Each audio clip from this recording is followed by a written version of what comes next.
Hey, this is John with the Solana Foundation DevRel team, along with Jonas for this week's changelog. To start off, we now have a community events page where folks in the community can submit events that are posted here where everyone can join. We've also have a Hyperdrive hackathon office hours throughout the few weeks that the hackathon is running. So feel free to join those, and the DevRel team will be in the Discord channels to help you out. Next, we have this Rust and Solana Advanced Development course created by IdeaSoft. So feel free to check out this course to get started learning how to build on Solana, and let us know how you like it. What other resources we got, Jonas? Yeah, nice. I can't wait for all the workshops and office hours. It's always nice to see what you guys building, and yeah, we are very happy to help with everything, of course. And yeah, we just wanted to give a little shout out to Solandi, who's like always doing great content. And the last videos were all very good, like about security, account ownership, about compute, and now today the memo program, which I haven't seen yet, but it's always good to know how memos work if you want to add extra information to your transactions. And yeah, another thing that we found is very nice. John Wong, we found it on Twitter. He wrote an article about how to jump into Solana when you're coming from EVM. And yeah, the article is really nice. It also has like a Mr. Bean reference in it, counting sheep in a little video. So it's also entertaining. What other commits we got, Jonas?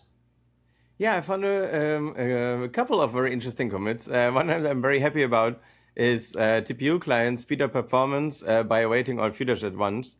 So there was a problem recently that with the 1.16 version, it was very difficult to deploy our programs because the block hashes would expire and you had to retry. And after 5 times, some people were not even able to deploy programs. So this is now fixed. So there's this one commit by John Cinque, and then there's another one which is also speed up, send and confirm in parallel, which will also further decrease the time that it takes to deploy your programs. So I'm very happy about that one. And then there's another one which I find very interesting. On the Hacker House in Berlin, I met the team from Light Protocol, and they were talking about a lot about Poseidon, and that they want to do their ZK Poseidon hashes on chain, but it needs too much compute.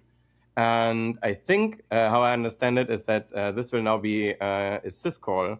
So you will be able to do this, and the compute will be measured by the input parameters of the Poseidon hash.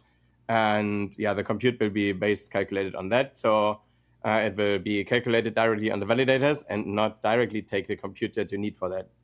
So that's how I understand it. And this will help a lot with like ZK proofs on chain and all kinds of things that need these hashes. And another one, a little shout out to our friend Joe, who was here in DevRel before, and now he's at Labs. And yeah, we found a commit from him. Now the stake accounts of the test validator are also written to JSON. So whoever like still remembers Joe, he is now like improving the protocol with his commits. So it's very nice to see. And yeah, I'm very happy for everyone to join the Hyperdrive hackathon. It's going to be amazing, and I can't wait to see all your programs. And then at some point, we will also see each other all at Breakpoint. So see you guys next week. Thank you, everybody. Bye. Bye-bye.